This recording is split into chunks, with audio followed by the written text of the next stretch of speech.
അദ്ദേഹത്തെ വേദിയിലോട്ട് സ്വാഗതം ചെയ്യാൻ പറയട്ടെ.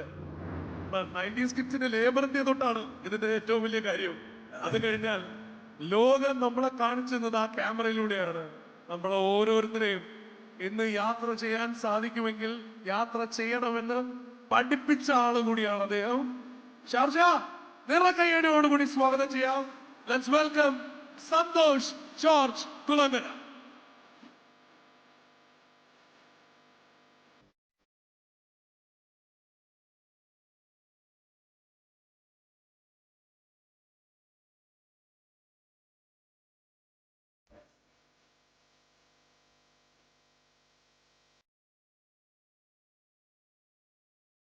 ഷാർജയിലെ എൻ്റെ പ്രിയപ്പെട്ട സുഹൃത്തുക്കളെ, ശരിക്കും ആനന്ദം എന്നൊക്കെ പറയുന്നത് നമ്മൾ അനുഭവിക്കുന്നത്, ഞാൻ ഹൃദയത്തിൽ നിന്ന് പറയുകയാണ്, ഈ നാട്ടിൽ വരുമ്പോഴാണ്.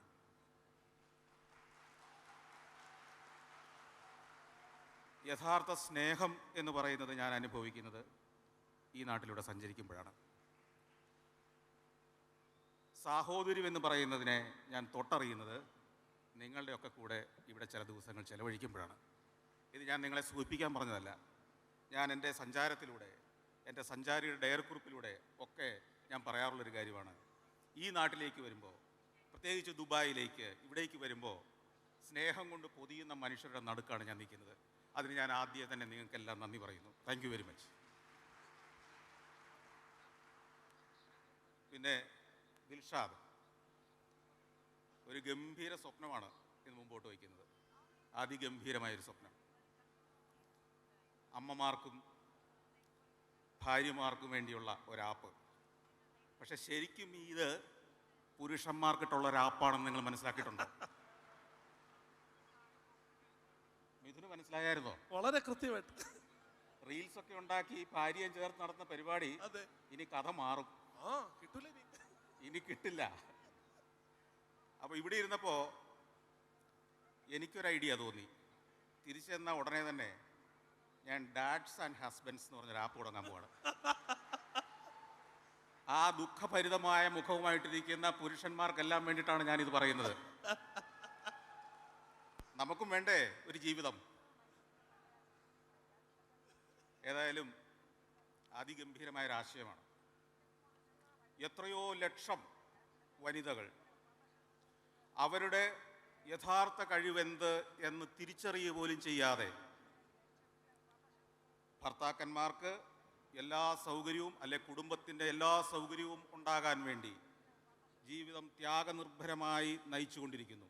എന്നാൽ അതിനൊപ്പം ഉള്ളിൽ ഉറങ്ങിക്കിടക്കുന്ന ഒരു യഥാർത്ഥ കഴിവ്, അല്ലെങ്കിൽ ഒരു ടാലൻറ്റ്, അല്ലെങ്കിൽ ഒരു ഉൽപ്പന്നമുണ്ടാക്കാനോ ഒരു സേവനം നൽകാനോ ഉള്ള കഴിവിനെ വീടിൻ്റെ അകത്തളങ്ങളിൽ പ്രകാശിപ്പിക്കാനാകാതെ ജീവിച്ചു തീർക്കുന്ന നിരവധി ജീവിതങ്ങളുണ്ട്, നമുക്കറിയാം.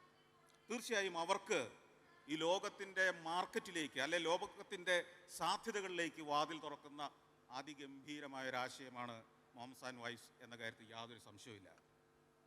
അത് അത്ഭുതങ്ങൾ മുന്നിൽ തുറക്കും. ശരിക്കും ഇത്തരത്തിലുള്ള സാധ്യതകൾ നമ്മുടെ കേരളത്തിൽ സംരംഭങ്ങൾ ആരംഭിക്കാൻ വലിയ പ്രശ്നങ്ങളാണ് എന്ന് നമ്മൾ പലപ്പോഴും പറയാറുണ്ട്. കേരളത്തിൽ സംരംഭങ്ങൾ തുടങ്ങാനുള്ള പ്രതിസന്ധികളെക്കുറിച്ചും പ്രശ്നങ്ങളെക്കുറിച്ചുമാണ് കഴിഞ്ഞ കാലം മുഴുവൻ നമ്മൾ സംസാരിച്ചുകൊണ്ടിരുന്നത്. പക്ഷേ എനിക്ക് അവസരം കിട്ടുമ്പോഴൊക്കെ പറയാറുണ്ട്, കഴിഞ്ഞ 42 വർഷമായി കേരളത്തിൽ ഒരു സംരംഭം നടത്തുന്ന വ്യക്തിയാണ് ഞാൻ. പ്രതിസന്ധികൾ ഉണ്ടാവാത്തത് കൊണ്ടല്ല, ആ പ്രതിസന്ധികളെ എങ്ങനെ മാനേജ് ചെയ്യണമെന്ന് അറിയുന്നത് കൊണ്ടാണ് സംരംഭങ്ങൾ വിജയമാകുന്നത്. പ്രതിസന്ധികളില്ലാത്തത് കൊണ്ടല്ല, പ്രതിസന്ധികൾ ഉണ്ടാവില്ല എന്ന് കരുതിയുമല്ല ഒരു സംരംഭകൻ കേരളത്തിൽ അല്ലെങ്കിൽ എവിടെയാണെങ്കിലും സംരംഭങ്ങൾ ആരംഭിക്കേണ്ടത്.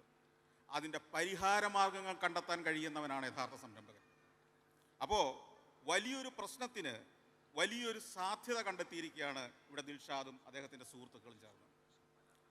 ഇവിടെ ഈ IT കാലഘട്ടത്തിൽ, ആർട്ടിഫിഷ്യൽ ഇൻ്റലിജൻസിൻ്റെയും റോബോട്ടിക്സിൻ്റെയും ഒരു കാലഘട്ടത്തിൽ അതിൻ്റെ സാധ്യതകളെ മുഴുവൻ പ്രയോജനപ്പെടുത്തിക്കൊണ്ട് അത് നമ്മുടെ അമ്മമാർക്കും ഭാര്യമാർക്കും അവരുടെ ആശയങ്ങൾ, അവരുടെ ചിന്തകൾ, അവരുടെ ക്രിയേറ്റിവിറ്റി, അവരുടെ സേവനം ലോകത്തിന് സമർപ്പിക്കാൻ കഴിയുന്ന ഒരു ഗംഭീരമായ ആശയമാക്കി മാറ്റിയിരിക്കുന്നു.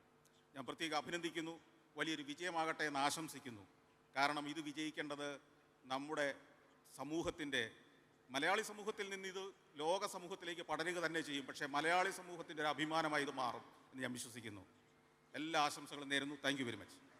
സർ, പോകുന്നതിന് മുമ്പ് എന്തായാലും യാത്ര 2 ചോദ്യം. ഷാർജയിൽ ആദ്യമായിട്ട് വന്നത് എപ്പോഴാണ്? ഷാർജയിൽ ഞാൻ വളരെ പണ്ടേ വന്നതാണ്. എനിക്ക് തോന്നുന്നത് 2000-ലാണെന്ന് തോന്നുന്നു. 2000-ൽ അക്കാലത്തൊക്കെ ഞാനിവിടെ വരുന്നത് മറ്റേതെങ്കിലും ഒരു രാജ്യത്തേക്കുള്ള യാത്രാ മധ്യയായിരിക്കും. ഒരിടത്താവളമായിട്ട് വന്നിറങ്ങി, ചിലപ്പോൾ രാവിലെ ഫ്ലൈറ്റ് വന്നിറങ്ങും, ഏതെങ്കിലും ഒരു സുഹൃത്ത് വന്ന് കൂട്ടിക്കൊണ്ട് പോകും. കുറേ സുഹൃത്തുക്കളുടെ കൈകളിലൂടെ ഇങ്ങനെ കൈമാറി ഭക്ഷണമൊക്കെ കഴിച്ച് അടുത്ത ഫ്ലൈറ്റ് ആകുമ്പോഴത്തേക്കും വിമാനത്തെ കയറ്റിവിടും. അങ്ങനെയായിരുന്നു. ഇവിടെ UAE-ൽ കണ്ടിട്ടുള്ളതിൽ ഏറ്റവും ഇഷ്ടമുള്ള കാഴ്ച? UAE-ലെ ഒട്ടുമിക്കാലും കാഴ്ചകൾ എനിക്കിഷ്ടമാണെങ്കിലും എന്നെ ഏറ്റവും ആകർഷിക്കുന്നത്, ഞാൻ എപ്പോഴും പറയുന്ന ഒരു കാര്യം, ഇവിടുത്തെ ഒരു അടുക്കും ചിട്ടയും വൃത്തിയാണ്. ഈ വൃത്തി കേരളത്തിലേക്ക് വന്നു കഴിയുമ്പോൾ നമുക്കിതെങ്ങനെയാണ് വൃത്തിയാക്കേണ്ടതെന്ന് അറിയത്തില്ലാതായി പോകുന്നത്. അതാണ് ഒരു കുഴപ്പം. നമ്മളൊക്കെ തന്നെയാണ് ഇവിടെയും ജീവിക്കുന്നത് അവിടെയും ജീവിക്കുന്നത്. ഇനി എന്താണ് കുഴപ്പം? എനിക്ക് മനസ്സിലാകുന്നില്ല. എന്തോ അങ്ങനെയാണ്. തീർച്ചയായും നമുക്ക് അദ്ദേഹത്തിനോട് സംസാരിച്ചിരിക്കാനാണെങ്കിൽ ഒരു ദിവസം മുഴുവൻ സംസാരിച്ചിരിക്കാം. അതേ രീതിയിൽ അദ്ദേഹത്തിന് ഉത്തരം തരികയും ചെയ്യാം. അതുകൊണ്ടാണ് നമുക്ക് ഇപ്പൊ തൽക്കാലത്തേക്ക് ഞാൻ പറഞ്ഞില്ല, ഒരു അർത്ഥവിരാമം ഇട്ട് നിർത്തുകയാണ്. വീണ്ടും തിരിച്ചു വിളിക്കും. വരണം സർ. സന്തോഷ് ജോർജ് കുളങ്ങര ഇഷ്ടമുള്ളവരെല്ലാരും ചേർന്ന് ഒരു ഉഗ്രം കൈയടി. Thank you sir.